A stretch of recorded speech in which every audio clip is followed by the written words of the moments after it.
예수님은 앞으로 성령 임재 가운데 하나님의 뜻대로 구원의 기쁜 소식을 전할 이들을 제자라고 부르셨습니다. 여러분, 예수를 알고 구원을 믿고 우리가 예수님께 다가갔다면 결국 제자로 변해야 될 줄로 믿습니다.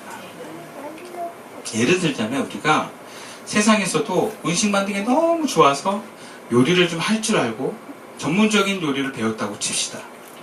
근데 그렇게 요리를 잘하고 전문적인 요리를 배웠다 그래서 그 사람을 셰프라고 하지 않습니다. 셰프는 프랑스어로 주방장, 우두머리라는 의미입니다.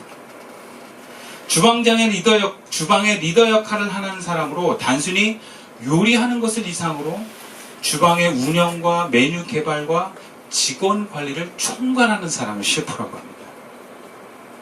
그래서 요리하는 요리사들 중에서 주방의 수장이 되는 사람에게 붙여지는 칭호예요. 그러니까 모든 요리사가 셰프라고 불리는 것은 아닙니다.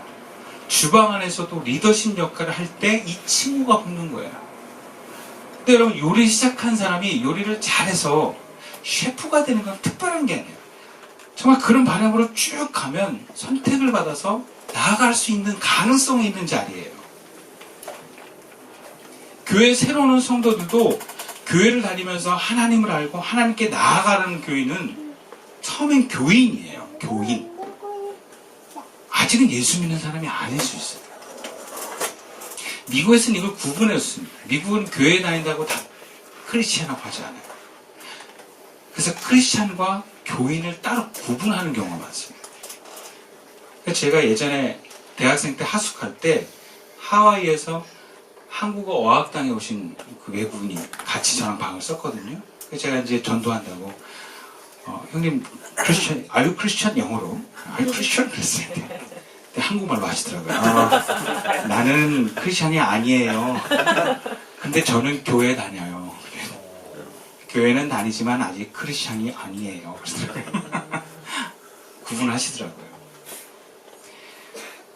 여러분, 아직 여러분들이 교회는 다녀도 크리스천이 아닌 경우가 많아요. 저는 청소년들이 그 기로에 있다고 봐요. 청소년들은 교회는 나오지만 예수 믿는 청소년들이 드뭅니다. 특히 오늘날 사회에서. 여러분, 예수 믿는 사람은 예수의 영이 임한 사람이에요.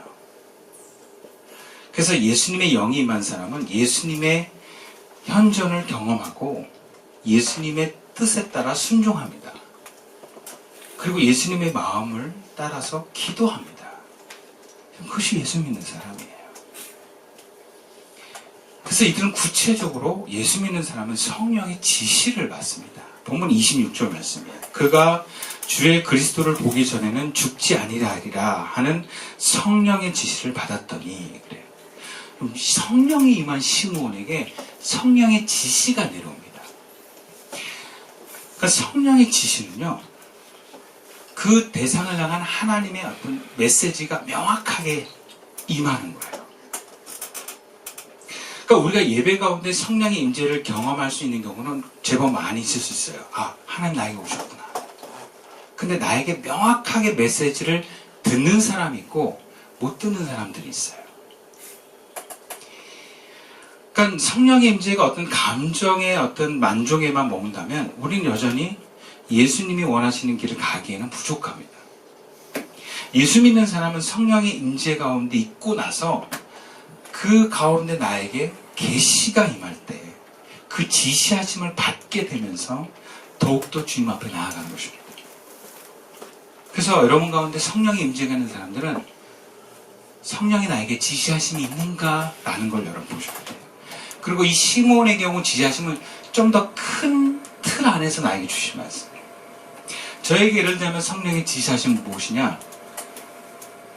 저는 2016년도 12월 마지막 주에 새벽 기도했던 그 제단에서 예배당에서 주님이 저에게 이런 말씀하셨어요. 내가 너를 통해서 새로운 교회를 세우겠다. 그 말씀이 저에게 성령이 임한 지시예요. 근데 제가 그때 이제 6월달 6개월 지나서 교회를 사임해야 되는데 주님 저에게 그 말씀을 하셨어요. 그런 말씀을 제가 그때 받았죠.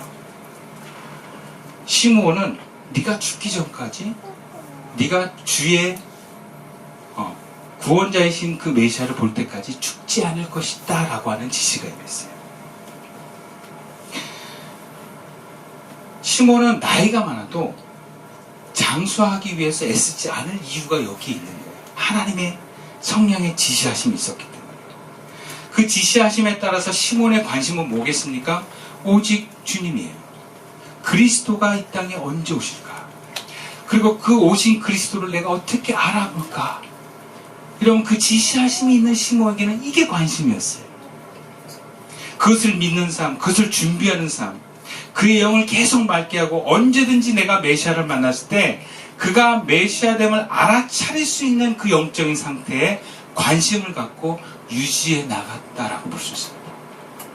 그것이 바로 성령의 지시함을 따른 삶이에요. 저는 2017년, 16년, 12월에 그 말씀 받고 계속 기도했습니다. 하나님, 언제 어떻게 교회를 세우실 것입니까? 계속 기도하면서 기다렸어요. 나에게 뭔가 사인이 올까? 누가 나한테 교회 하자고 할까? 아니면 어디 연락이 올까? 그래서 그 당시에 저에게 많은 제안이 있었어요. 어느 교회 부목사로 와라. 또 지방의 어떤 교회 담임목사로 와라. 그리고 서울에 어디에 담임목사를 나랑 같이 협력해서 하자. 이런 여러 가지 제안이 있었는데 그 제안을 다 뿌리칠 수 있었던 건 나에게 성령의 지시하심이 명확하게 있었기 때문에 그래요. 내가 너로 말미암아 새로운 교회를 세우겠다. 근데 그 새로운 그 교회를 세우겠다는 그 말씀에 딱 맞는 사람이 죄 앞에 나타났어요. 네, 돈 없고 연약한 한 청년이었어요. 목사님을 통해서 새로운 교회를 하고 싶습니다. 그 말씀과 만났기 때문에 제가 분별하고 교회를 시작할 수 있었던 거예요. 예수 믿는 사람에게는 바로 이런 소망이 있습니다. 여러분, 소망은 다 성령의 지시하심을 통해서 우리에게 주어져요. 성령의 지시하심을 따라 살아갈 삶의 방향과 목적, 그리고 그것을 위해서 내 삶을 유지하고자 하는 그 자세가 함께 있게 되는 것입니다. 우리는 스스로에게 늘 질문해 볼 수 있어야 됩니다. 나에게 성령의 지시하심이 있는가? 내 삶의 목적은 무엇인가? 나에게 주님의 메시지가 있는가? 시므온처럼 평생을 붙들고 살아야 할 나를 향한 말씀이 있는가? 그리고 나는 그 말씀대로 한 걸음 한 걸음 나아가고 있는가? 그럼 질문해 보셔야 돼요. 왜 예수 믿는 사람들입니까? 마지막 세 번째로 본문 27절과 28절 말씀이에요. 성령의 감동으로 성전에 들어가매 마침 부모가 율법의 관례대로 행하고자 하여 그 아기 예수를 데리고 오는지라. 시몬이 아기를 안고 하나님을 찬송하여 이르되. 여러분, 예수 믿는 사람은 결국 성령의 감동으로 오늘 행동합니다. 시몬은 성령의 임재가 있었고 성령의 지시하심을 따라 평생을 살았습니다. 그러나 그 오랜 세월을 성령의 지시하심을 붙들고 살았지만 기다리는 삶이었어요. 성령의 지시하심이 금방 나타나지 않았어요. 성령인 주의 그리스도를 보기 전까지 죽지 아니하라 하셨지만 그 말씀대로 죽지는 않았지만 정말 오랜 세월이 지났어요. 여기서 시몬은 나이가 많았을 것이다 라고 봅니다. 왜? 주의 그리스도를 보자마자 죽어도 요한이 없습니다. 여러분, 뭐든지 하나님의 뜻도요, 세월이 오래되면 포기할 만합니다. 자연스럽게 삶의 중요한 의미에서 점점 뒤로 밀려납니다. 여러분, 시므온은요, 그 말씀을 날마다 새롭게 간직을 했어요.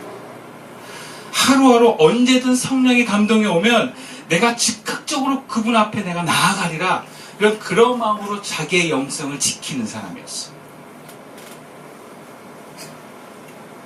마치 요리 학교를 나온 요리사가 길이 잘 안 열렸어요. 그러니까 어디 오라는 데가 없어. 그래서 셰프로 못 나갔어. 그래서 보니까 어디 학교에 급식 자리가 있는 거야. 외국 유학까지 갔다 온 요리 학교를 졸업했지만 갈 데가 거기밖에 없는 거야. 그래서 학교에 급식 주방장으로 그냥 들어갔어. 근데 이거를 수치스럽게 여기지 않고 최선을 다했어.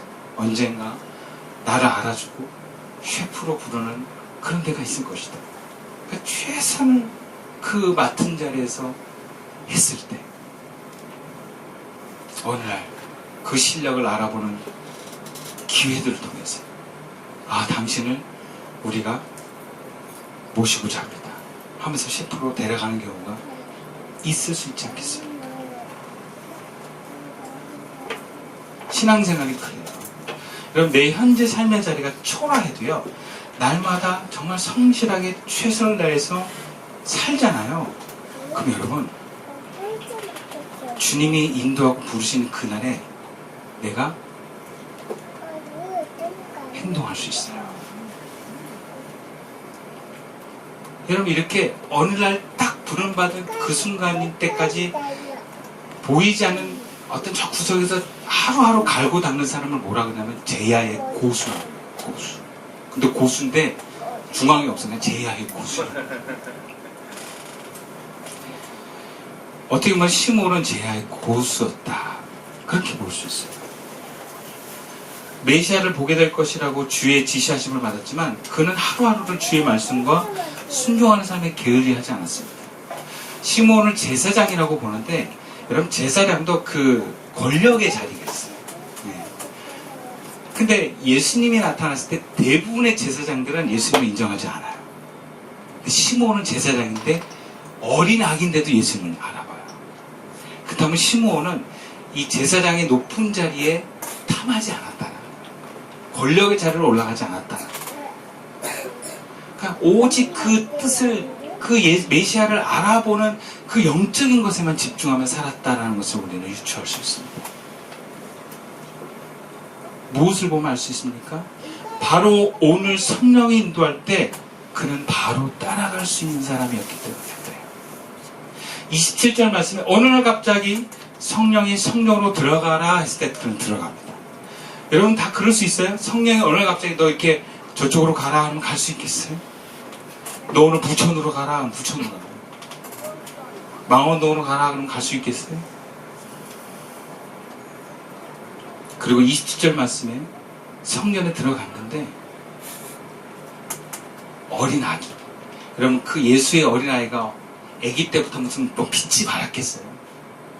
나 그리스도 막 명찰 들고 막 엄마가 막 홍보하면서 갔겠어요? 티 하나도 안 나는 거예요. 그리고 그 아이 하나였겠어요? 성전에 다 정결례를 하려고 보는 아이들이 또 있지 않겠습니까? 근데 그 정확하게 남들과는 보기에 똑같은 그 아기 예수를 인류를 구원하는 메시아로 알아볼 눈이 시몬에게 있었다라는 거예요. 여전히 그는 영이 깨어서 주의 임재와 지시하심을 받았던 그 순간에 그는 오늘 행동하는 사람이었습니다. 여러분, 영적인 임재와 지시함이 있어도요, 시간이 지나면서 무뎌지고 사라지는 사람을 많이 봅니다.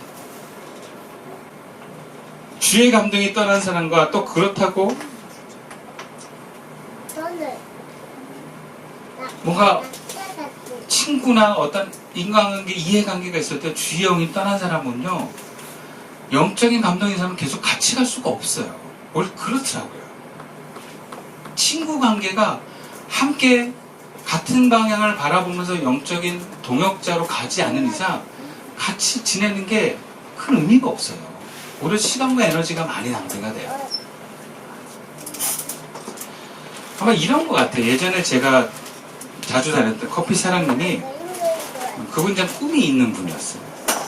그 커피를 나름 되게 자신있게 미국에서 배워가지고 되게 자신감이 있고 그 커피를 좋아하는 분들이 꽤 있었어요. 그분의 꿈이 뭐냐? 제가 제자 10명을 키워서 자기와 같은 커피 가게를 10군데를 만드는 게 꿈이에요. 근데 그 제자를 자기가 다 훈련시키고 가게도 자기가 다 세워주겠다. 네.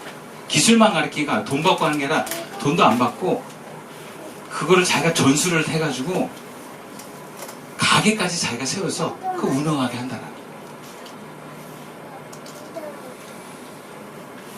근데 재밌는 것은 뭐라 그러냐면 자기가 그 10개 가게를 돌아다니면서 만약에 커피 맛이 달라지면 처분할 거라는 거예요. 그러니까 그분이 이렇게 손으로 이렇게 커피를 내리는 건데 제가 이렇게 상상을 한번 해봤어요. 자주 안 오다가 몇 년 만에 사장님이 오셨어. 딱 그들이. 제가 예를 들어서, 루이님 커피 내려보세요. 루이님 바로를 떨려서 커피 막 내리는 거예요. 딱 마시더니, 가게 빼세요. 이거 얼마나 황당하겠어요. 그러니까, 만약에 자기를 가르치고 모든 걸 됐던 그 회장님과 사장님이 커피 맛을 잃어버리지 마십시오 라는 거를 날마다 연습하고 지키면 유지할 수 있는 거거든. 근데 잘 안 오잖아. 그러면 이게 또 안 하게 돼. 실력이 떨어진단 말이야. 그래서 커피 하시는 분들이 착각이 뭐냐면 내가 옛날 왕년에 그런 얘기를 하는 분들 많아요.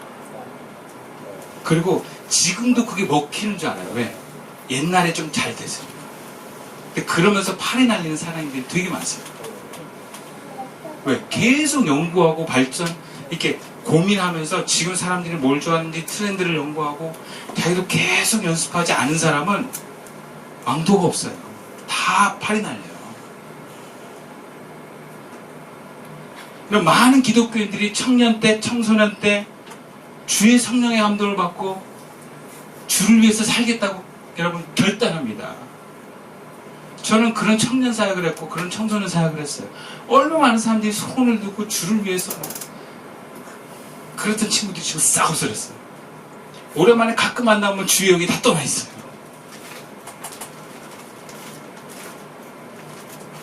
많지 않습니다. 그런데 여러분, 많지 않아도 있기는 있어요. 반드시 있습니다. 여러분, 많은 경우 성령의 인도를 받았던 사람들이 시간을 지나면서 잃어버립니다. 그럼 이게 무슨 얘기입니까? 여러분도 10년이 지나고 20년이 지나면 어떻게 될지 모르는 거예요. 하나님의 성령의 지시하심을 통해 그 말씀을 마음에 새기고 성령으로 인도하는 그 삶을 하루하루 살아나가는 것. 여러분, 이것이 바로 예수 믿는 사람입니다.